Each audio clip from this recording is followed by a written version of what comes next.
Bismillahirrahmanirrahim. Alhamdulillahirabbil alamin. Allahumma shalli wa sallim ala sayidina Muhammadin miftahi babi rahmatillah adada ma fi ilmillah salatan wa salaman daimain bidawami mulkillah wa ala alihi wa sahbihi. Allahumma shalli ala sayidina Muhammadin ghina'i faqri wa hayati ruhi wa surri qalbi wa najati fid dunya wal akhirah. Allahumma salli ala sayyidina Muhammadin wa ala ali sayyidina Muhammadin salatan tunjina biha min jamil ahwali wal afat wa taqdi lana biha jamil hajat wa tutahhiruna biha min jamil sayiat wa tarfa'una biha 'indaka ala darajat wa tuballighuna bi aqsal ghayat min jamil khairat fil hayati wa ba'dal mamat. Assalamualaikum warahmatullahi wabarakatuh. Alhamdulillah, sahabatku pemirsa dimanapun berada, kaum muslimin dan muslimat yang insya Allah selalu diberi rasa bahagia dalam hati. Mudah-mudahan semuanya bisa menjadi manusia yang selalu bersyukur kepada Allah Ta'ala dalam segala keadaan. Ya, ini malam Sabtu, Masjid Ar-Raudhah masih libur karena PPKM darurat. Dan saya berada di lantai 5, yang sepekan lalu kita juga siaran dari sini. Baru selesai dicor, belum ada pagar yang mengelilingi. Hari ini alhamdulillah pagarnya udah selesai, kemudian lagi proses pengecatan. Jam segini setelah tadi hujan lumayan sebentar, tapi ada lumayan deras di Solo. Ini teman-teman santri kerja bakti, sebagian mengecat, sebagian bersih-bersih. Ya, nah kita akan ngaji bareng. Jika kamu diuji. Nah, judulnya itu. Ya, jika kamu diuji. Kira-kira bagaimana ya? Orang hidup itu enggak boleh minta ujian. Jadi kita termasuk orang yang sombong kalau kita nantang ya, minta diuji. Minta sakit enggak boleh. Enggak boleh minta sakit, enggak boleh minta diuji. Bahkan pernah guru saya itu ngomong, kalau doa jangan minta sabar. Nah, kalau kena musibah minta sabar, tapi kalau lagi doa sehat-sehat jangan minta sabar. Karena orang kalau minta sabar nanti akan diuji. Minta sabar kalau dikasih kan harus ada ujiannya. Ya, tapi kalau udah diuji ya sabar.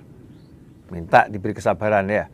Yang besar, sabar yang menyelamatkan dunia akhirat. Ikhwani rahimakumullah. Saat ini laju penyebaran COVID-19 di Jawa dan Bali khususnya, lajunya membuat nggak sedikit orang yang khawatir, nggak sedikit orang yang bingung. Nah, khawatir dan bingung itu kalau kita ikutin terus nanti kitanya jadi hidupnya nggak nyaman, nggak enak. Nomor satu, kita nggak usah bingung, nggak usah khawatir, tetapi harus berusaha yang terbaik. Dalam segala hal, tim dokter sudah berusaha sebaik mungkin, tim medis berusaha sebaik mungkin, pemerintah berusaha sebaik mungkin, aparat berusaha sebaik mungkin, ya ahli ekonomi berusaha sebaik mungkin, ustadz, ya ulama juga harus berusaha sebaik mungkin di bidangnya. Nah, salah satu bidangnya ustadz sama ulama ini kan bukan ngatur ekonomi. Ini kalau ustadznya ngatur ekonomi, ngurusin ekonomi ya bukan ahlinya, nanti bisa justru jadi kehancuran. Tugas utama ustadz saat ini orang yang punya kelebihan ilmu, ya diberi Allah kelebihan ilmu, tugasnya adalah memberikan penjelasan, pencerahan kepada dirinya sendiri dan orang lain agar bisa mendapatkan ketenangan di dalam ujian, ketenangan di dalam musibah, ketenangan di dalam kondisi yang nggak enak. Kalau bahasa singkatnya jangan panik. Ya, gimana tidak panik, gimana bisa tenang ya. Itu yang harus selalu disuarakan oleh para ulama. Sehingga pengobatan yang dijalankan oleh tim medis ya, pengobatan dijalankan oleh ahli-ahli kesehatan itu bisa maksimal. Kalau pasiennya tenang, kemudian masyarakat hidupnya tenang, maka semuanya akan jadi nyaman dan insya Allah akan jadi obat ya, akan jadi obat. Nah, termasuk saya belajar dari orang-orang yang ahli kesehatan, penyakit ini, manusia dapat penyakit itu kan masuk ke tubuh atas izin Allah Ta'ala. Kalau nggak diizinkan Allah kan nggak bisa. Nah, penyakit yang ada di tubuh manusia ini sebetulnya tubuh manusia itu sudah diberi Allah Ta'ala kekuatan untuk menghadapi apa yang ada di alam. Tubuh manusia ini kuat ya. Allah kasih kekuatan luar biasa ya. Subhanallah, kita mau tadabbur sedikit tentang tubuh kita.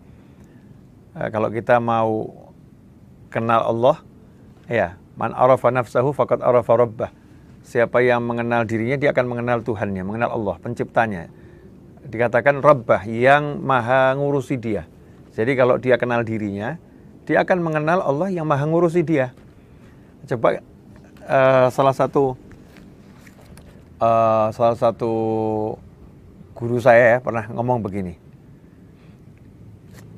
Yang dibuat manusia sekarang ini, kalau kita boleh pakai istilah dibuat manusia ya, bukan diciptakan ya, kreasinya manusia. Seperti misalnya meja atau kursi atau mobil. Kalau mobil itu ketatap sesuatu, terbentur sesuatu, catnya mengelupas, kemudian bodinya itu peok, ya, atau pesok, atau masuk ke dalam, ya, bahasa Jawanya peok ya. Nah, kalau bahasa Indonesianya apa? Apa Mas Eto? Penyok, penyok kelihatannya bukan bahasa Indonesia ya. Bahasa daerah yang di Indonesia kan. Kalau bahasa Indonesianya ya bagian yang masuk ke dalam. Nah, itu namanya pesok alias penyok. Gitu. Nanti cek di Kamus Besar Bahasa Indonesia. Daripada kita berdebat bahasa Indonesia atau bukan, kita cek di Kamus Besar Bahasa Indonesia. Nah, jangan gagal fokus ya, jangan fokus sama kursi goyang saya. Nah, ini emang nikmat ini, alhamdulillah duduk sama angin semilir di malam hari setelah hujan. Ya, jadi mobil tadi nggak akan kemudian jadi mulus catnya, nggak akan jadi kembali sempurna seperti sebelumnya bodinya, kecuali kalau kita bawa ke body repair. Di situ dipukul-pukul lagi dia, diatur sedemikian rupa kemudian dicat. Kayu yang kita gunakan untuk jadi kursi, kalau kayunya itu kena paku ya, luka gitu kayunya cuil ya, kayunya cuil. Cuil ini bahasa Indonesia atau bahasa Jawa nih? Nah, ngelupas itu bahasa Indonesia. Kalau cuil, ngelupas sedikit. Mas Eto, ngelupas sedikit kata Mas Eto, cuil. Nah, kalau cuil ini kayunya bisa enggak dia kayu itu terus tiba-tiba jadi utuh sendiri? Enggak bisa. Tapi subhanallah, tubuh manusia kena luka, tergores, kita diem, kita nggak ngapa-ngapain. Ya, kita nggak ngapa-ngapain, kita diem. Allah SWT kirimkan pasukan di tubuh kita ini bekerja tanpa kita perintah, tanpa kita suruh, tanpa kita awasi. Kita tinggal tidur, kita pergi, kita main dan sebagainya, maka luka ini akan menutup dengan sendirinya. Tentunya butuh waktu, tapi menutup dengan sendirinya. Artinya tubuh manusia ini Allah beri kekuatan yang luar biasa. Virus itu masuk ke tubuh, virusnya regenerasi, menjelma jadi banyak bentuk pun, maka di dalam ada pasukan yang siap untuk menghadapi virus tersebut. Ya, tentunya semua butuh waktu, ada prosesnya. Nah, kalau kita ini menjaga tubuh kita, ya, maka yang dalam tubuh kita akan menjaga kita dengan izin Allah Subhanahu wa Ta'ala. Cuman masalahnya kita kan tidak jaga tubuh kita. Tidak jaga tubuh kita yang ngerusak. Kalau begini, ini kata guru saya ya, ini renungan aja. Alam ini kan ada hukum keseimbangan di alam. Ya, ada panas, ada dingin. Betul ya, ada panas, ada dingin. Apalagi, ada kaya, ada miskin. Ada pandai, ada yang belum pandai atau kurang berilmu. Ya, ada sehat, ada sakit. Ada hukum keseimbangan di alam ini. Nah, keseimbangan di alam ini kemudian dirusak oleh manusia. Manusia merusak semua produknya Allah Ta'ala yang asli ciptaannya Allah, bukan dikreasikan oleh manusia. Itu kalau masuk ke bumi, maka dia akan terurai. Fisik kita ini masuk ke bumi, jadi mayat, dikubur, akan terurai. Karena bumi ini kan ibu kita ya, Mother Earth ya, Mother Earth katanya. Ibu bumi ini adalah, entah namanya apa itu bahasa Inggrisnya, saya bukan orang Inggris, enggak ya Habibnya. Ya, tapi nggak apa-apa lah, yang penting kan sudah mengingatkan kalian yang paham betulnya seperti apa. Nah, ibu pertiwi kalau bahasa kita, ya ibu pertiwi, bumi ini. Semua dimasukkan di bumi ini akan diuraikan sama Allah Ta'ala, terurai dengan sempurna, cakep, terurai dengan bagus. Dan kembali ke bumi. Dari situ kita diciptakan, dari situ kita akan dikembalikan, ya, dikembalikan ke situ, ke bumi. Kemudian nanti kita akan dikeluarkan dari bumi lagi. Terurai semuanya, akan terurai dengan bagus. Tapi kreasinya manusia itu merusak kebanyakan. Allah udah bilang, malaikat udah ngasih informasi kan, akan membuat kerusakan di muka bumi, menumpahkan darah, buat kerusakan di muka bumi, kemudian pertumpahan darah, itu manusia. Nah, contohnya plastik yang dibuat manusia, plastik itu kalau masuk ke bumi nggak terurai, nggak terurai. Nah, manusia inilah yang merusak hukum keseimbangan alam. Karena keseimbangan alam ini dirusak, maka alamnya rusak. Nah, itu kita bicara alam, jagat yang besar. Nah, jangan lupa, kalau ada jagat yang besar, ada jagat yang kecil. Jagat yang kecil nih ya, tubuh kita ini. Tubuh kita ini jagat kecil. Bumi kecil. Semua yang masuk ke sini, kalau ini masih asli cipta masuk ke mulut kita ini, akan diuraikan oleh oleh perut kita ini, lambung ini akan menguraikannya dengan bagus, disalurkan. Yang nggak butuh akan dibuang. Ya, ada yang jadi keringat, ada yang jadi, ya tadi itu, kotoran, ya, ada yang jadi gizi, jadi vitamin, diserap dengan bagus oleh tubuh. Kalau yang masuk ini benar. Nah, kalau yang masuk nggak benar, sudah mulai kena minyak 5 liter, kemudian kena cabai 200 biji cabai, yang masuk nggak benar,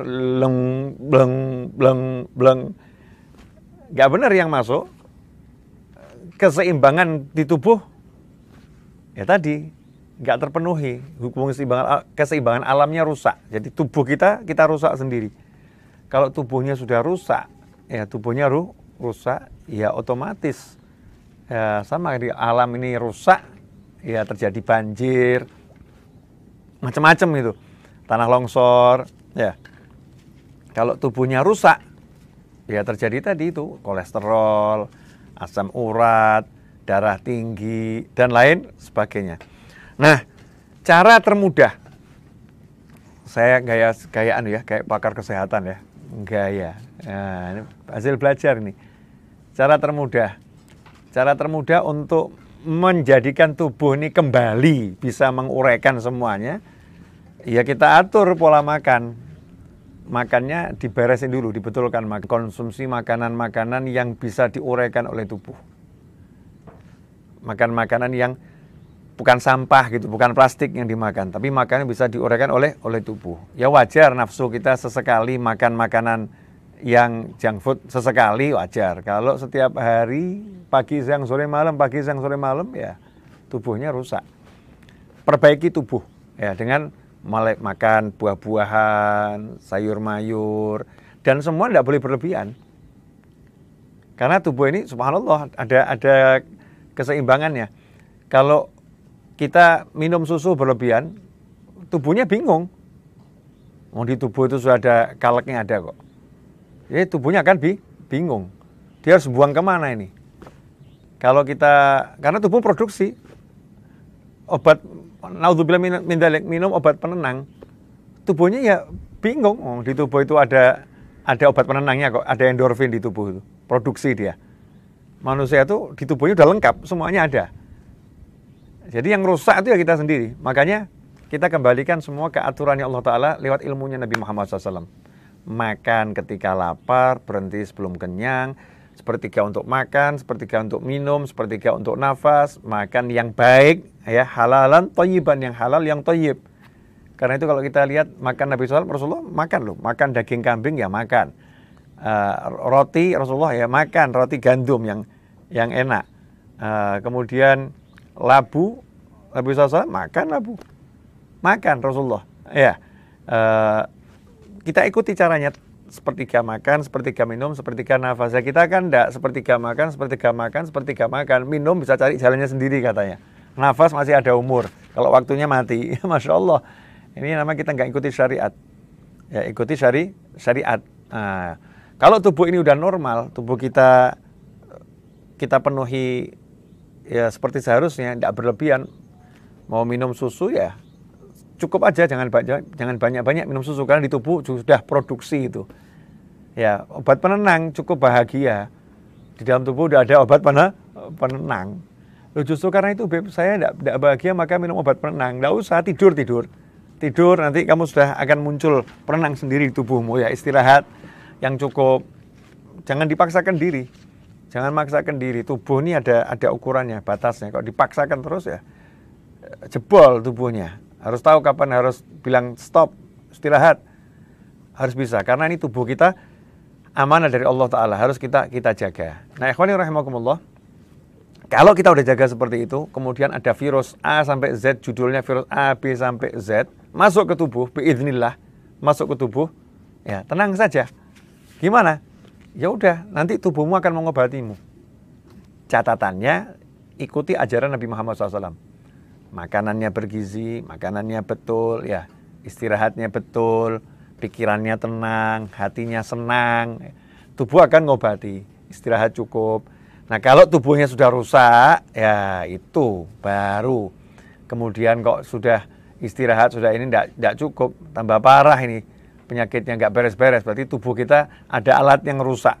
Maka perlu pengobatan yang lebih, ya pengobatan lebih, butuh bantuan tubuhnya, bantuan dari luar.